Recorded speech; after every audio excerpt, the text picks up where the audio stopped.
Alright, they finally did it in the magic items section of Tasha's Cauldron of Everything. We've been talking about this for a while now. Spellbooks is not only magic items, but spellcasting focuses. That's a great topic for discussion, Ted.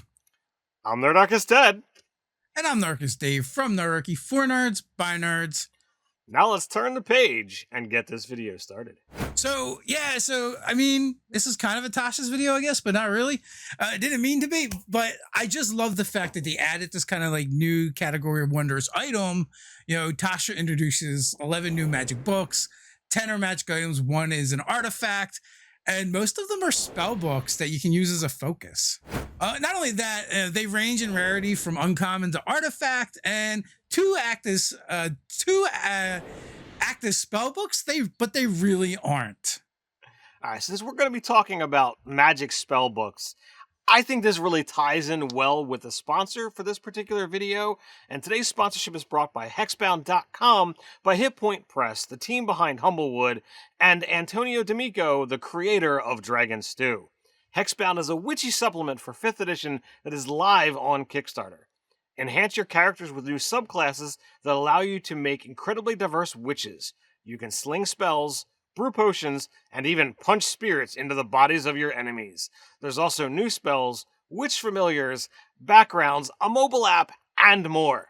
Add the magic of witchcraft and witches into your games with Hexbound. Check it out on Kickstarter, go to hexbound.com, or go to the link down in the description below. Yeah, go check that out for sure. All right, so now let's get into it. Let's talk about some spell books. All of these books, but one, require attunement by a wizard. So, you know, you're going to have to use that precious spells or attunement slot for these books.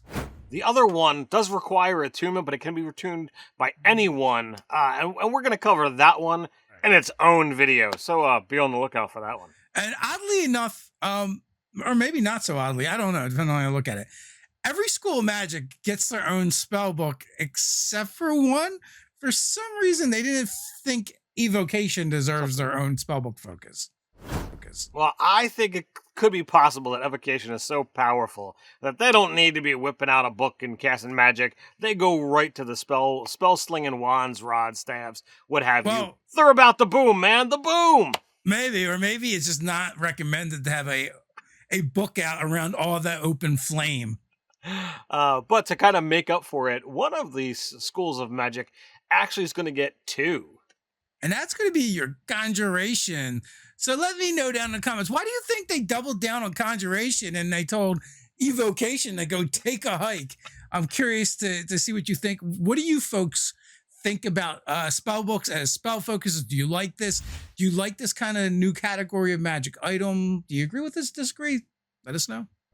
You can put those comments aside, and if you'd like to help Nerdarchy appease that almighty YouTube algorithm, do all those things that make the YouTubes happy. Like, share, subscribe, even attune to that notification bell. You know the drill. All right, just a quick reminder, Mondays, Wednesdays, and Fridays, Nerdarchy puts up new videos, so come on over and see what's new.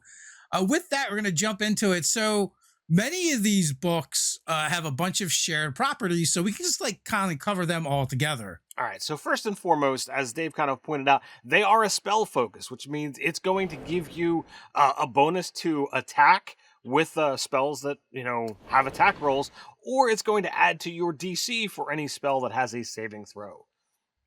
Now, pretty much all of these books have 6 or 7 spells in them that you can, well, you have the spell book, otherwise you would be able to put it in your spell book, but now you can put your other spells in with this spell book with these spells. Each book is going to hold 3 charges, allowing you to do some interesting things with them. Yeah, you spend a charge to prepare a spell from the book that is of a particular school. So if it's the Conjuration book or the Illusion book, you can swap out one of the spells you already have prepared with that one. So it just gives you a little more versatility on the fly. Or you're going to be able to spend a charge to create an effect linked to one of the particular books. Yeah, we're going to call out some of the cool ones that we kind of like. We'll go down the list of what the books are, and then we'll dive in and talk about the books, specific books a little bit more. So like we said, you're going to get 10 of them. The 11th one we're just going to cover in its own video because it's super cool. All right, so first up, we have the Alchemical Compendium, and this is going to be linked to Transmutation, We have the Arcane Grimoire, which is not linked to any particular school and has variety varies from uncommon to rare. Number 3, we have the Astromancy Archive. This is linked to Divination. The Atlas of Endless Horizon, one of them linked to Conjuration. The Crystalline Chronicle, very rare, not linked to a school, and technically not a spellbook. The Duplicitous Manuscript, linked to Illusion. The Heart Weaver's Primer, linked to Enchantment. The LIBRAM of Souls and Flesh, linked to Necromancy. The Planecaller's Codex, linked to Conjuration, yet it has some abjuration spells in it. And the Protective Verses, linked to Abjuration. Yeah, so the Astromancy Archive is more like a astrological device, but it can really work the same way a spellbook does, so you can store your spells in there. And the Crystalline Chronicles, it kind of looks like a crystal ball type apparatus, also can work as a spellbook too, which both of those are pretty cool in that. In that regards, you had mentioned that the Planecaller's Codex has some abjuration spells in it. That's because those are the spells that work closely with binding extra dimensional beings or banishing them. Oh, of course. So we're going to look at some of these abilities and call them out specifically. The Arcane Grimoire is a book that can be attuned by a wizard, and basically it's going to increase your DCs and your spell attacks when you use it to cast spells, but also when you use your Arcane Recovery ability, it increases the spell slot level by 1, so you're going to get a little more bang from your buck with that feature. And also, it doesn't have a limit on how often you can do it, so it's tied to the limitation on Arcane Recovery. So you're still gonna, you can only get back certain types of spells. Your 6 through higher you can't get here. But the extra spell slots you get back are gonna be increased. So that in and of itself is fabulous.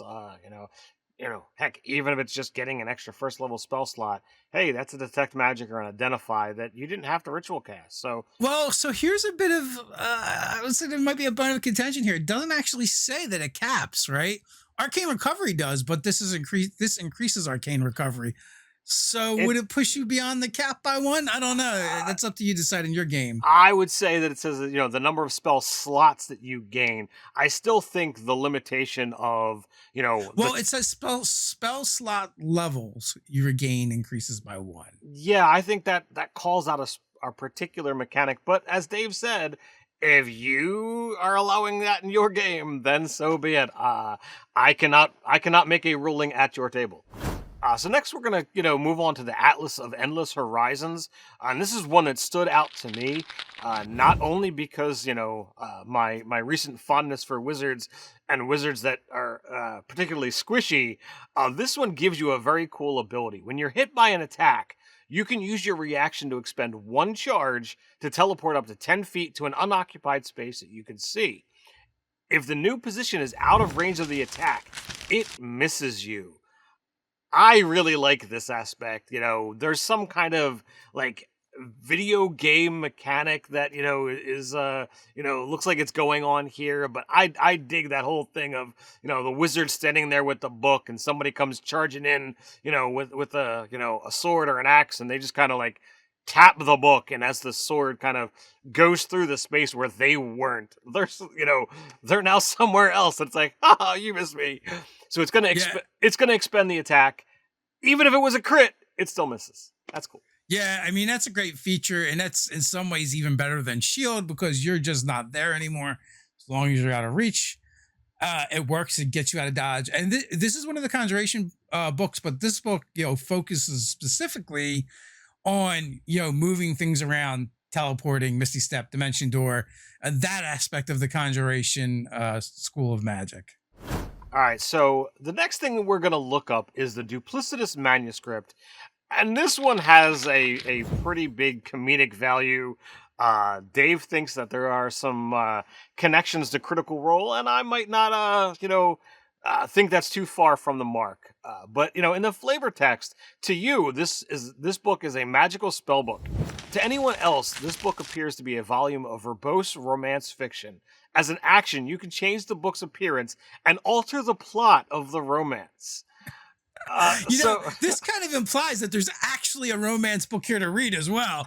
So it's a twofer, right? You get a spell book that you can use to store your spells, and it's a focus and you get all these powers. But if you're just bored, you just need something to do to pass the time, you can read a romance novel. So now I think that, while it is entirely possible that, you could totally put Tusk Love into your game via this method, it is still an element where I think there's some role-playing going on that if the wizard is constantly being seen reading romance novels, what is the rest of the party going to be thinking? It's like, all right, damn it, we're supposed to be sitting here, getting ready for today's mission, and you got your head stuffed in a romance book. Can you get your stuff together here?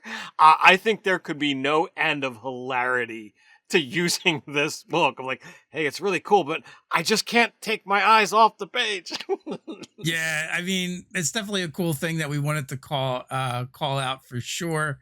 The next one I want to call out is the Plain Colors Codex, because it is the other conjuration book, and this one is focused more on conjuring and summoning.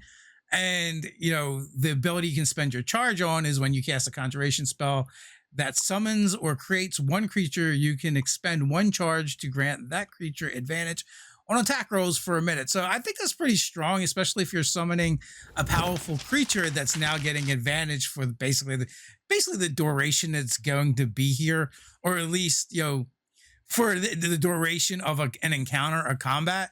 Or if you kind of like summon an elemental and then you bind it and it's around, you can use this book to boost it up in combat. So I mean, advantage on attack rolls for a minute for a summoned beastie that's going to attack.